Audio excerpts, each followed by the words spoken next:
Hi everyone, I'm Martin Lee Nelson, and thank you for joining us today on The Red Tape, where we talk to community advocates about subject matter that matters, not only to our community, but the community at large. I'm here today with Sheriff McFadden, who was elected as the 45th and now the 46th Sheriff of Mecklenburg County unopposed. And prior to being elected, Sheriff McFadden served as a 36-year law enforcement with the Charlotte-Mecklenburg Police Department, where he served for 20 years as a legendary homicide detective. Thank you for joining us today. Thank you. Yes, man, the work that you have done, we're very honored to have you here today. And what do you think is the meaning and purpose behind the work you're doing? It is changing America. It's changing the fabric of what we do, changing what we don't want changed, being very progressive, changing the language. You know, as a sheriff, I have to do my part, and I'm going to change the old school. Yeah.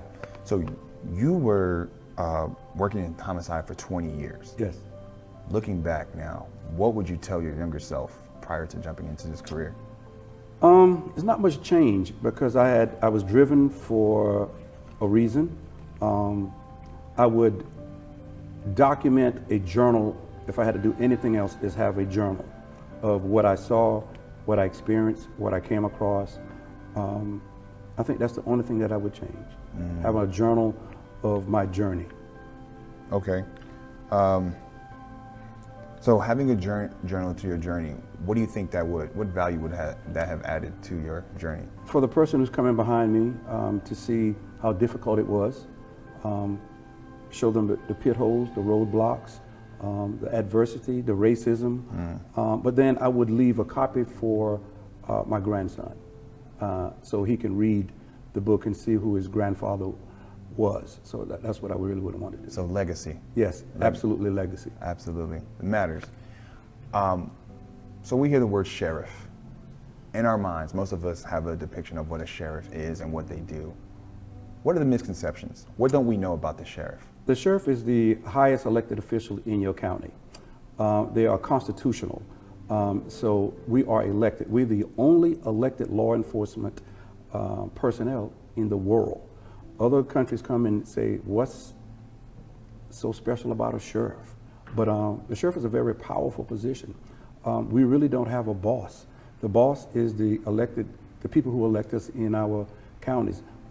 Millions of dollars go through our hands each and every year. So we have to be very careful. We are the most indicted law enforcement officers in the country because of so many things could go wrong as a sheriff. And then we are taking care of people. Most people don't think law enforcement take care of people, but inside my detention center there is 1,500 people that I have to take care of each and every day, and it's called custody and care. So it's a very unique part of law enforcement. So you used to use the word taking care. So let's talk about that. How do you in your role, whether it be as a sheriff or as a black man in the community, how do you take care of the black community? Well, the black community first took care of me, and so I have to take care of them. When I came to Charlotte and joined the police department in 1982, the west side of the city, which is they call West Boulevard, imagine being 21 years old and they give you a badge and a gun and a car and say, this is what you're going to patrol. So I had no problem with it, but I didn't know where I was going to go until I went into what we classify as the hood. My wife to this day said I'm addicted to the hood because I go every weekend and see the people, but the hood is very colorful. And so the misconception is that law enforcement can't take care of the neighborhoods, but they can if they love their neighborhood. And I love the neighborhood that I worked in. So in order to take care of our communities, we have to actually love our communities and love ourselves. Well, both of those I do very well. I'm very proud to say even a couple of weeks ago, communities in Charlotte got upset because I didn't go to their reunions. And so each of the, as we call them, housing projects or the projects, they have their annual reunions because most of them are torn down. Yeah. And so people come to other people's reunions and challenge me why I haven't been at their reunion. So I go to all of the, quote, housing project reunions every summer to spend time without an entourage. I take my wife. Sometimes I take my kids, but usually me and my wife go. And I'm received exceptionally well. And I even have a T-shirt to show it. And so, so I don't go and leave. I have to stay. They will chastise me if I don't. So I have to stay and eat fish and play cards and look at the guys doing some things that, okay, can y'all wait till I leave? Right. And but that's the community, and that's the community that supported me. So I must support them. Yeah, to be a community advocate, you actually have to be in the community. You do, and that's what we failed to say. We said an officer can drive through the community, but no, he needs to get out and know the name of the people in that community. He needs to eat at their table. He needs to know their kids, and it works. I have people working for me at the sheriff's office who remembered me bringing their father home, or growing up with their kids and seeing their sisters and brothers, and they know me by first name. A lot of time my staff, including my wife, gets upset because they don't say sheriff. They'll say Gary or G. And so I'm like, that's who they know me as. So I'm not going to worry if they don't put a title on my name, because they know me. Right. And as they say, I'm their sheriff, and they really mean that. So I'm sure throughout your career, you have faced some treacherous times, right? And you have seen some pretty horrific things. How have you dealt with the trauma? I think in 1992, they did a story on how do I deal with trauma. When I was a homicide detective, I look at that case, I look at that as a case. And then I look at it as a person and not a number. And then I would involve myself probably a little bit deeper than other people and know them by name, call them while I'm off duty. I would call them if I'm going on vacation, and it almost become like family. And to this day, that's what they see me as. So the community really helped me to deal with the trauma, because yes, they yell and scream and yell at me and all, but then 2 or 3 weeks later, I'm right back in the community, living the pain that they lived. And so they helped me, being welcomed, but also have that listening ear. It really helped. So there are many of us facing traumas, especially black men, right? What would be your advice to them when facing these overwhelming complexities? To get help, to talk to someone. One of the first things I've done when I became sheriff is create a behavioral health, which is the only one in North Carolina state, well, county correctional facilities, the only one. So I have one for the men and I have one for the women. And if you ever come to visit, which I invite somebody to come, it's amazing. And I see them every day, sometimes too much. Right. Some of the young ladies yesterday were cold, and my wife went out and bought them thermal, and we took them back last night. So we treat them with dignity and respect.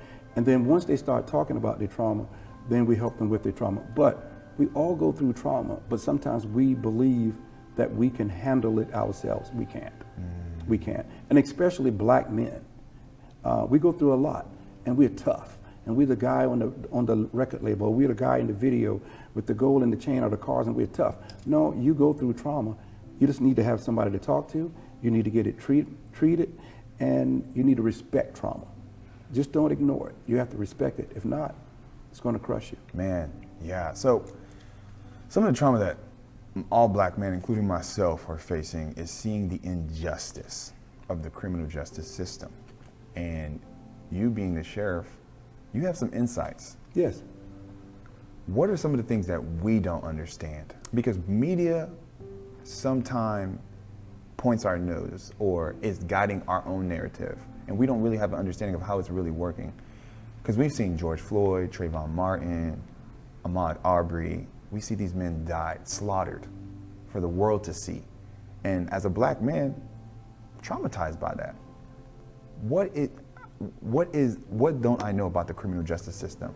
Well, what happens, a lot of time we wait, Ahmaud Arbery, something happened, and then somebody had to televise it for us to get involved first. Right. It has to be televised. It had to be national news before we get involved. No, we should get involved every day.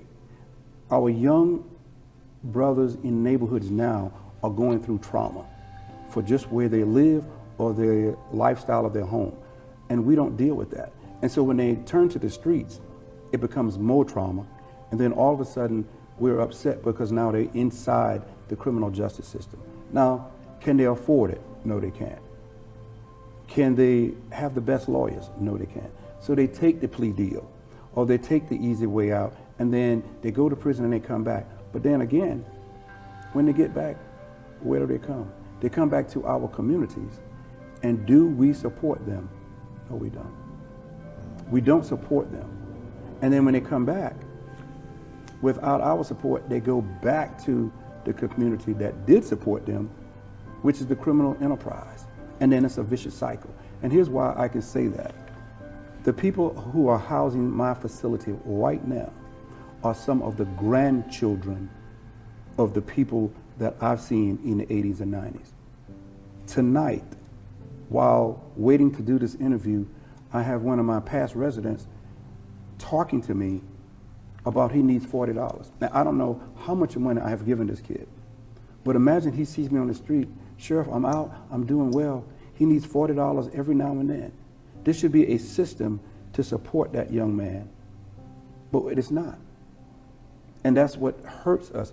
You know, I hate to say it, the faith community, they have all the organizations that they say criminal justice, committee, but really it should be people waiting at the door for these men and women who are being released to support them. Man. A young lady last night was happy. We fought for probably 3 or 4 months to get her housing.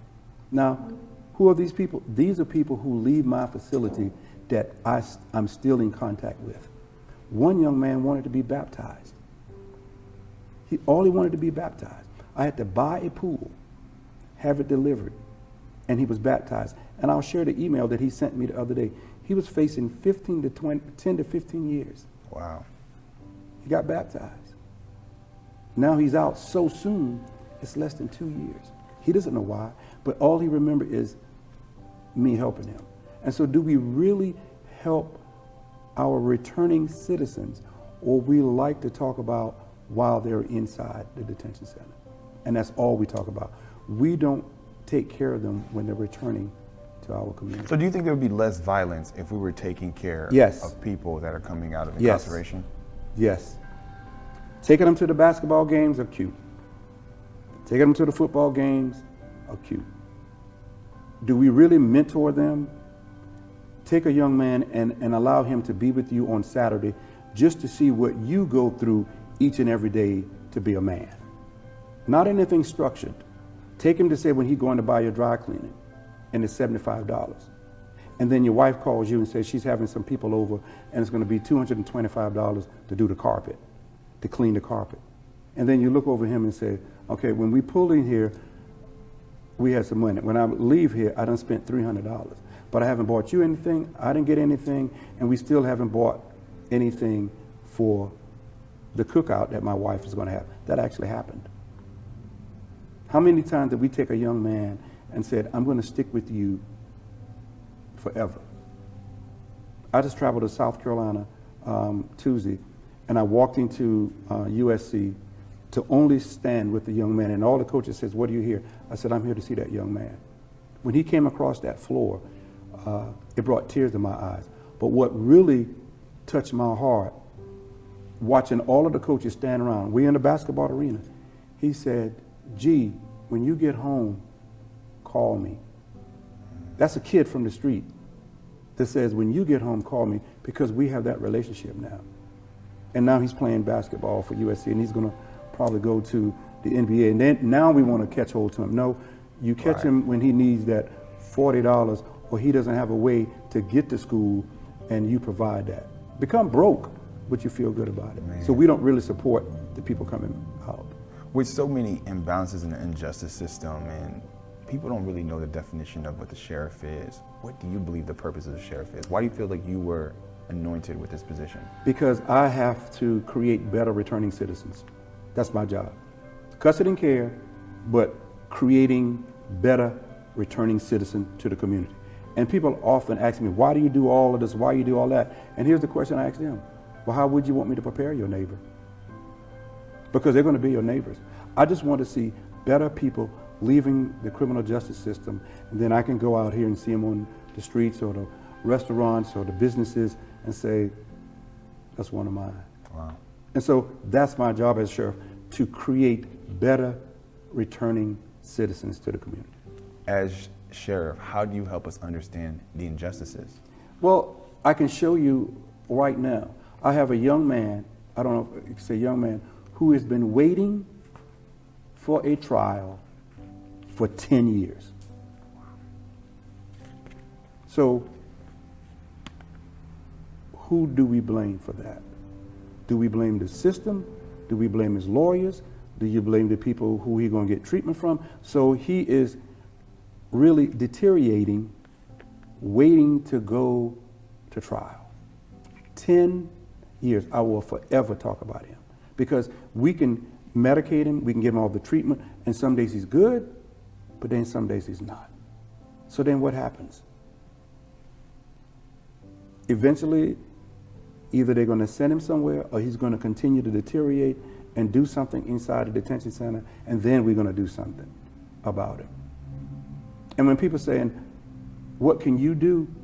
It's great that you come and say you want to have a prison ministry, but these young men and women just need someone to have a conversation with them. Imagine this. We're all going to come through the holidays, but we never think about the mothers who are inside my detention center who has kids.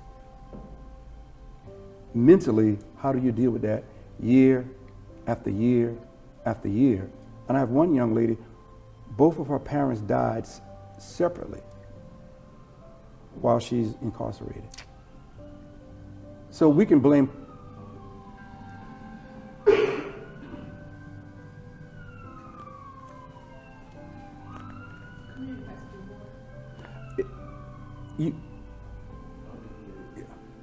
But we have to do more. The community has to do more. We have to give more. We have to be intentional. We're not intentional. If nobody needs to feed the homeless during the holidays, you know why? Because everybody feeds them. So why is it so important to give a coat, a hat, and a pair of gloves, but not important enough to give shorts, t-shirt, and sneakers? Wow, that's a good point. That's a good point. You know how much it takes to make a mother happy? $5.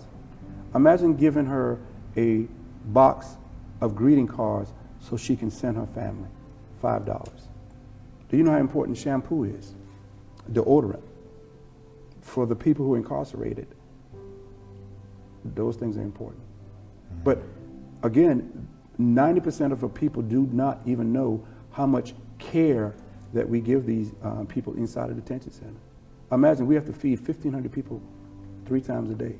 And we do not feed them the same thing because people have special diets. I would challenge people, if I blindfold you, walk you around and pull you into my building of my dental chairs, the 2 unbelievable dental chairs in my dental office inside a detention center, you would think that you would be in a doctor's office in Ballantyne. But it's right inside the facility. Wow.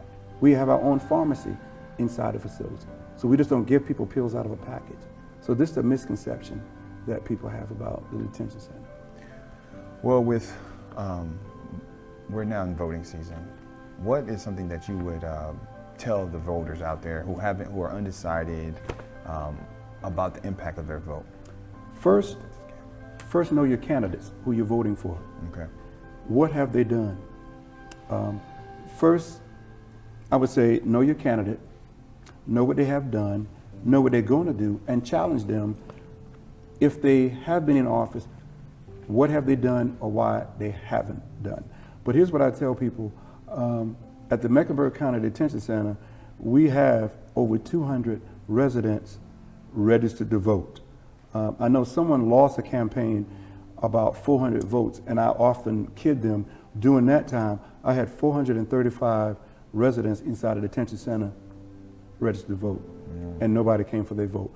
But you must vote.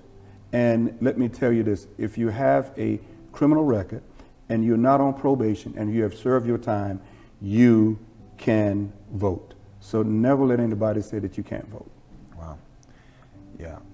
Thank you so much for joining us here today. We learned so much from you, and thank you for the extraordinary work that you've been doing, for being consistent, for being an advocate, and for being, and representing an inspiration. Thank you for being here today on Red. We have with us a community advocate. Thank you so much. Thank you.